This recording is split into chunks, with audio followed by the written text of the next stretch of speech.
ಇಲ್ಲಿ ಅಕ್ಕಮಹಾದೇವಿಯವರು ಕಾಣಲೆಂದು ಬಂದ ದುಃಖ ಕಂಡಲ್ಲದೆ ಹರಿಯದು, ಉಣಲೆಂದು ಬಂದ ಸುಖ ಉಂಡಲ್ಲದೆ ಹರಿಯದು, ತನುವಿಂಗೆ ಬಂದ ಕರ್ಮ ಹರಿಯುವ ಕಾಲಕ್ಕೆ ಚನ್ನಮಲ್ಲಿಕಾರ್ಜುನ ಕಡೆಗಣಿನಿಂದ ನೋಡುವನು ಅಂಥೇಳಿ ತಮ್ಮ ವಚನದಲ್ಲಿ ಪ್ರಸ್ತಾವನೆ ಮಾಡ್ತಾ ಇದ್ದಾರೆ. ಹಾಗಾದರೆ ಕಾಣಲೆಂದು ಬಂದ ದುಃಖ, ನಮಗೇನು ದುಃಖ ಬರಬೇಕಾಗಿತ್ತು ಬರುವುದದ ಅದು ಬರುವುದೇ ಅಂತೇಳಿ ಹೇಳ್ತಾರೆ. ಬಾರದು ಬಪ್ಪದು, ಬಪ್ಪದು ತಪ್ಪದು ಅಂತ.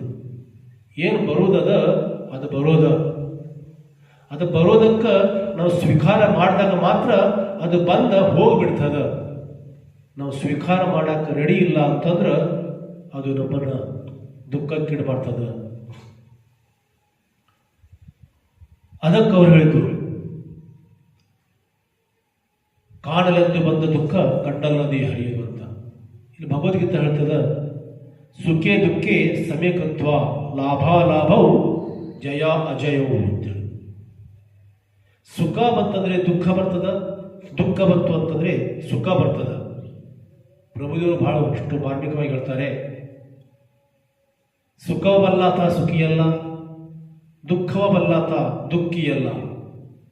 ಸುಖವ ಬಲ್ಲಾತ ಸುಖಿಯಲ್ಲ, ದುಃಖವ ಬಲ್ಲಾತ ದುಃಖಿಯಲ್ಲ. ಸುಖ ದುಃಖ ಬಲ್ಲಾತ ಜ್ಞಾನಿಯಲ್ಲ. ಹುಟ್ಟದ ಮುನ್ನ ಸತ್ತವರ ಗೃಹ ಬಲ್ಲಾತ ಆತನೇ ನಿಜ ಜ್ಞಾನಿಕಾನ ಗುಹೇಶ್ವರ ಅಂತ. ಆತ್ಮೀಯ ಬಂಧುಗಳೇ,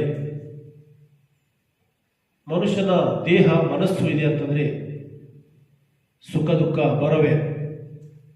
ಹೀಗಾಗಿ ದುಃಖ ಯಾರಿಗೂ ಬಿಟ್ಟಿಲ್ಲ. ದುಃಖ ಆಗಲಿ ನೋವಾಗಲಿ ಯಾರಿಗೂ ಬಿಟ್ಟಿಲ್ಲ. ನಮಗಷ್ಟ ಅಲ್ಲ, ಹಿಂದಿನವ್ರಿಗೂ ಬಿಟ್ಟಿಲ್ಲ. ಅದಕ್ಕೆ ನಿಜಗುಂಡು ಹೇಳ್ತಾರೆ, ಮನುಜ ನಿನಗಾದ ನೋವಿಗೆ ಚಿಂತಿಸುವರೆ ಮುನ್ನಿನವರಿಗಾದ ಬಾಧೆಯ ನೋಡಲು ಅಂತ. ಹರಿಶ್ಚಂದ್ರ, ರಾಮ, ಕೃಷ್ಣ, ಅನೇಕ ವಿಕ್ರಮಾದಿತ್ಯ ಎಂತೆಂಥ ರಾಜರನ್ನ ಮಹಾತ್ಮರನ್ನ ಯಾರಿಗೂ ಬಿಟ್ಟಿಲ್ಲ. ಅದಕ್ಕೆ ಅವರೇ ಹೇಳ್ತಾರೆ, ಬಾಪು ವಿಧಿಯೇ ನಿನಗೆ ಬಲ್ಲವರು ಬೇರಾರುಂಟೆ. ವಿಧಿಯೇ ನಿನಗೆ ಬಲ್ಲವರು ಅಂದ್ರೆ ನಿನ್ನನ್ನು ದಾಟದವರು ಮತ್ತೊಬ್ಬರ ಆಧಾರ ಏನು ಅಂತೇಳಿ. ಬಾಪು ವಿಧಿಯೇ ನಿನಗೆ ಬಲ್ಲವರು ಬೇರಾರುಂಟೆ, ರೂಪ ಗೆಳಿಸಿದೆ ಮಹಾಮಹಿಮರೆಲ್ಲರನ್ನು. ನೀನು ಯಾರಿಗೂ ಬಿಟ್ಟಿಲ್ಲ, ಶಿವನಿಗೆ ಬಿಟ್ಟಿಲ್ಲ, ಅದು ಯಾರಿಗೂ ಬಿಡ್ತೀಯ ಅಂತೇಳಿ. ಹಾಗಾಗಿ ಹರಿಶ್ಚಂದ್ರನ ಒಂದು ಜೀವನದಲ್ಲಿ ನಾವು ನೋಡ್ಕೋಬೇಕಾಗಿತ್ತು ಅಂದ್ರೆ ಬರೇ ಸತ್ಯವನ್ನೇ ಮಾತಾಡ್ತಿದ್ದ ಹರಿಶ್ಚಂದ್ರ, ಬರೇ ಸತ್ಯವನ್ನೇ ಮಾತಾಡ್ತಿದ್ದ, ಆದ್ರೆ ಅವಗೂ ಬಿಡಲಿಲ್ಲ. ಅದಕ್ಕೆ ಬಸವನವರು ಬಹಳ ಮಾರ್ಮಿಕವಾಗಿ ಹೇಳ್ತಾರೆ, ಅಸತ್ಯ ನಿಲ್ಲಿಸಿದೇನೆಂದರು ಮಾಡುವುದು, ಬೇಸತ್ತು ಬಿದ್ದಿದೇನೆಂದರು ಮಾಡುವುದು, ಕಾಯದ ಕರ್ಮ ಫಲ ಭೋಗವ ಮುನ್ನ ಈ ಶರೀರದ ಕರ್ಮ ಮುಗಿಯೋ ಮಠ, ಕಾಯದ ಕರ್ಮ ಫಲ ಭೋಗವ ಮುನ್ನ ಕೂಡಲ ಸಂಗನ ಶರಣರು ಬಂದು ಅಂಜದಿರು ಎಂದೆಡೆ ಮಾತ್ರ ಬದುಕುವೇನು ಅಂತೇಳಿ.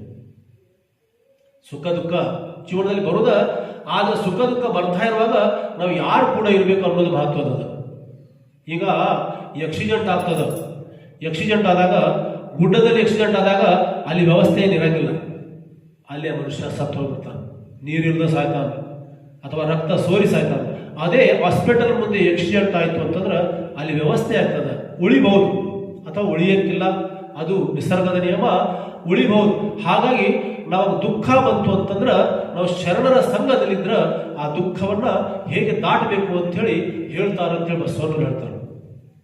ಹಾಗಾಗಿ ಹರಿಶ್ಚಂದ್ರನ ಜೀವನದಲ್ಲಿ ಬಂದದ್ದು ಘಟನೆ.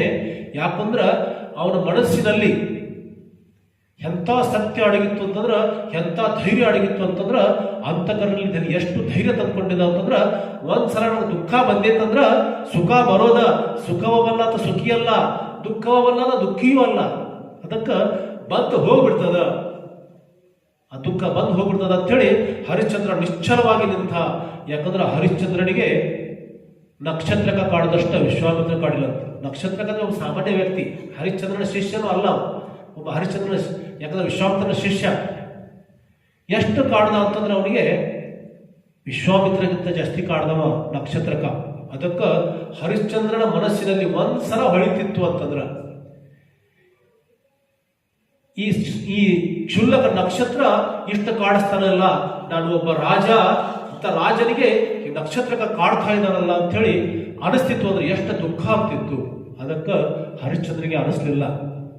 ಯಾಕಂದ್ರ ನನಗೆ ಕಾಡ್ತಕ್ಕಂಥ ದುಃಖ ನಾನು ಮಾಡಿದ ಕರ್ಮದಿಂದ, ನಾನು ಮಾಡಿದ ಪಾಪದ ಒಂದು ಕಾರ್ಯದಿಂದ.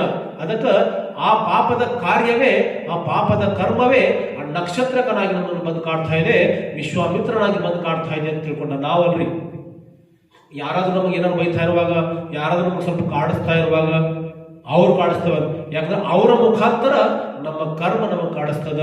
ಹೀಗಾಗಿ ಅಂತ ಒಂದು ಉಣಲೆಂದು ಬಂದ ದುಃಖ, ಕಾಣಲೆಂದು ಬಂದ ದುಃಖ ಕಂಡಲ್ಲದೆ ಹರಿಯದು, ಉಣಲೆಂದು ಬಂದ ಸುಖ ಉಂಡಲ್ಲದೆ ಹರಿಯದು.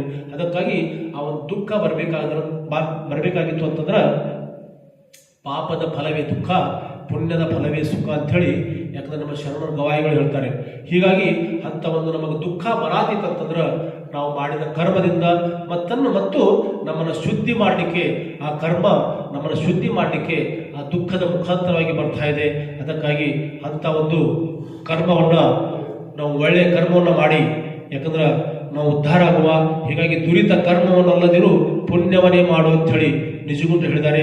ಅದಕ್ಕಾಗಿ ದುರಿತ ಕರ್ಮ ಮಾಡಿದೀವಿ ಅಂತಂದ್ರೆ ನಾವು ದುಃಖಕ್ಕೀಡಾಗ್ತೀವಿ, ಪುಣ್ಯ ಮಾಡಿದೀವಿ ಅಂತಂದ್ರೆ ಪುಣ್ಯವಂತರಾಗ್ತೀವಿ ಅಂತ ಹೇಳ್ತಾ ನನ್ನ ಎರಡು ಮಾತುಗಳನ್ನ ಶ್ರೀ ಗುರುಪಾದದಲ್ಲಿ ಅರ್ಪಿಸ್ತಾ ಇದ್ದೇನೆ.